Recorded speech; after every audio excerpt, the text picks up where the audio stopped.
There's a kind of emptiness you can't explain. You wake up, go to work, talk to people, laugh at jokes, but something inside you feels hollow. You have food, you have shelter, you may even have success.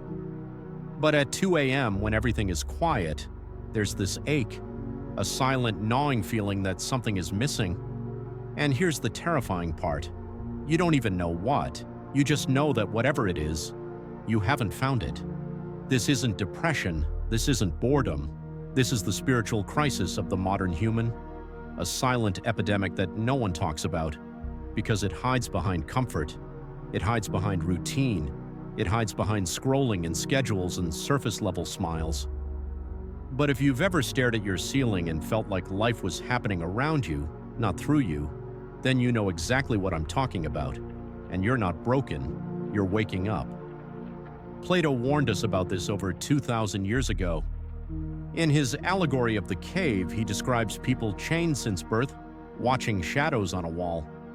They believe those shadows are reality because they've never seen anything else. But then one of them breaks free.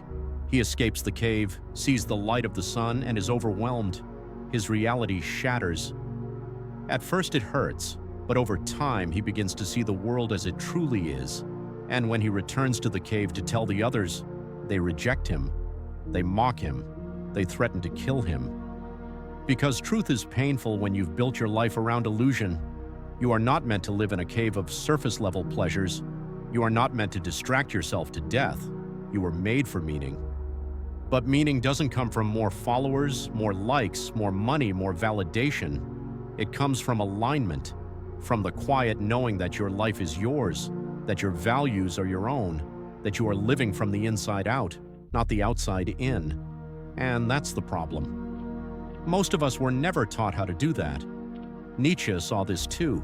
He said that modern society was heading for a crisis, a spiritual vacuum.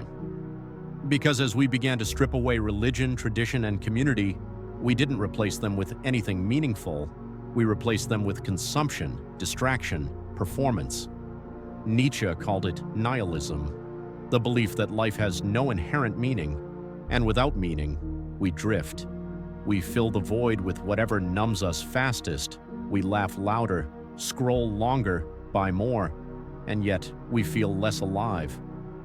Here's an uncomfortable truth. You can be wildly successful and feel utterly empty. Because you climbed a ladder, that was leaning against the wrong wall. You followed the rules. You did everything they told you to do, and you still ended up here, staring into the void of your own life, wondering, is this it? Carl Jung called this the midlife crisis of the soul, but it doesn't only happen in midlife. It happens the moment you realize that success, comfort, and pleasure don't equal fulfillment, that you've been chasing things that were never yours to begin with, that you've been living someone else's story, a story written by your parents, your culture, your fears, and now you're left holding the pieces of a life that looks good on the outside, but feels meaningless on the inside. So what do? Where do you go when the path you were given leads to a dead end? You go inward, not into self-obsession, but into truth. You ask, what do I believe?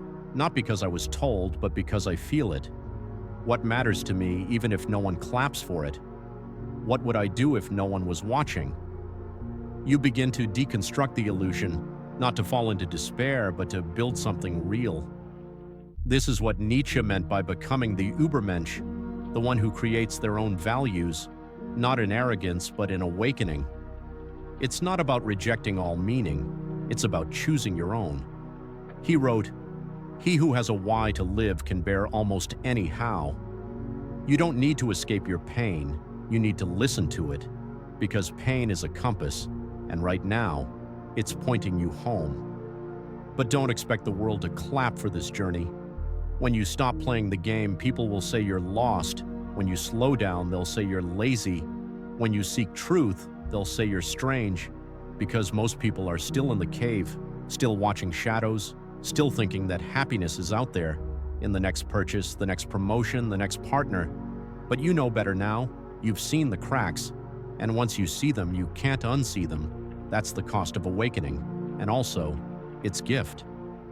Let me tell you something no one else will. The emptiness you feel isn't the problem, it's the signal. It's the first crack in the illusion. It's the soul saying, there's more to you than this. And that voice, that quiet ache, that strange sadness you carry even on good days, that's your true self, knocking, not to punish you, but to invite you to something deeper, something real, something only you can define. So don't run from the emptiness, don't drown it in noise. Sit with it, ask it what it wants, and listen, not with your ears, but with your life. Because on the other side of that silence is everything you've been looking for, not in the world, but in you. And once you begin to build a life from that place, you'll never feel hollow again. You'll feel whole, not because you found something new, but because you finally remembered who you are.